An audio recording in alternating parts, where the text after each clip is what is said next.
Again, welcome to the online English classes with Jyoti, dear students.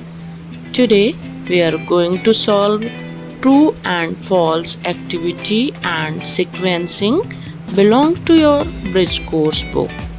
तो बच्चों, हमारे आज के वीडियो में हम ब्रिज कोर्स बुक की वीक 1 की ट्रू एंड फॉल्स एक्टिविटी को सॉल्व करेंगे।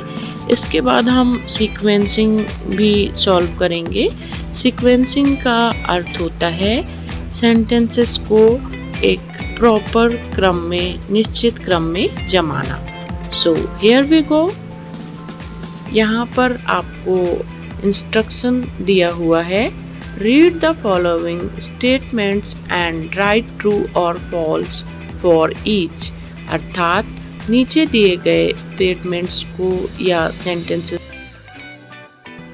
और जो सही सेंटेंस है उसके सामने ट्रू अर्थात सत्य लिखना है और जो गलत स्टेटमेंट है उसके सामने फॉल्स अर्थात असत्य लिखना है।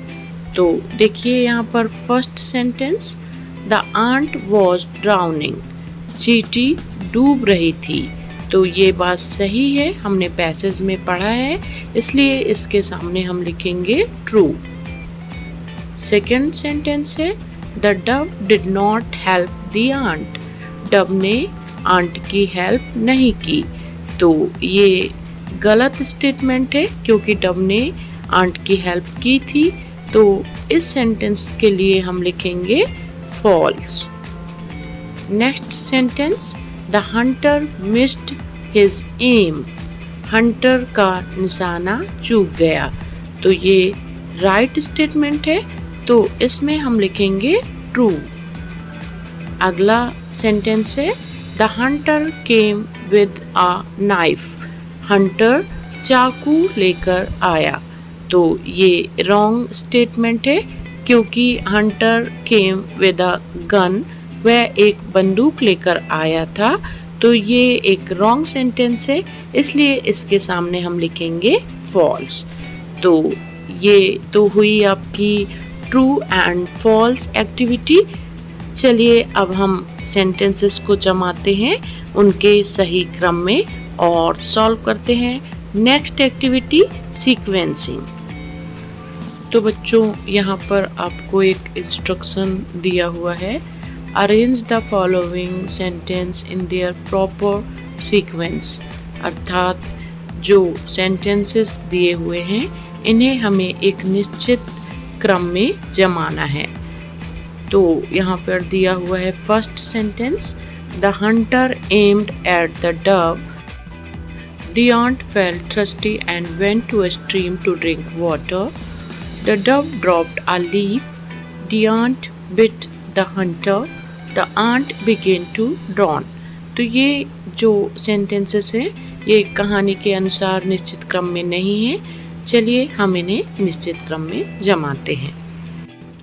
तो बच्चों इन सेंटेंसेस का सही क्रम होगा, फर्स्ट में आपका पैसेज के अनुसार सेंटेंस आएगा, The ant felt thirsty and went to a stream to drink water. चींटी को प्यास लगी और वह स्ट्रीम में पानी पीने के लिए गई। नेक्स्ट सेंटेंस होगा, The ant began to drown. चींटी डूबने लगी। Next sentence, The dove dropped a leaf. Dove ने एक पत्ती स्ट्रीम में गिरा दी। Next sentence, The hunter aimed at the dove. शिकारी ने डव पर निशाना साधा। और लास्ट में जो सेंटेंस आएगा वो है, The ant bit the hunter. अर्थात चींटी ने शिकारी को काट लिया। तो यह है सेंटेंसेस का सही क्रम। आप इसे ब्रिज कोर्स में जो आंसर लिखने के लिए स्पेस दिया हुआ है वहाँ पर नोट कर लें ताकि ये आपके बाद में भी काम आ सके। वीडियो यदि अच्छा लगा हो तो इसे अन्य स्टूडेंट्स के साथ भी शेयर करिए ताकि वे भी इससे लाभान्वित हो सकें।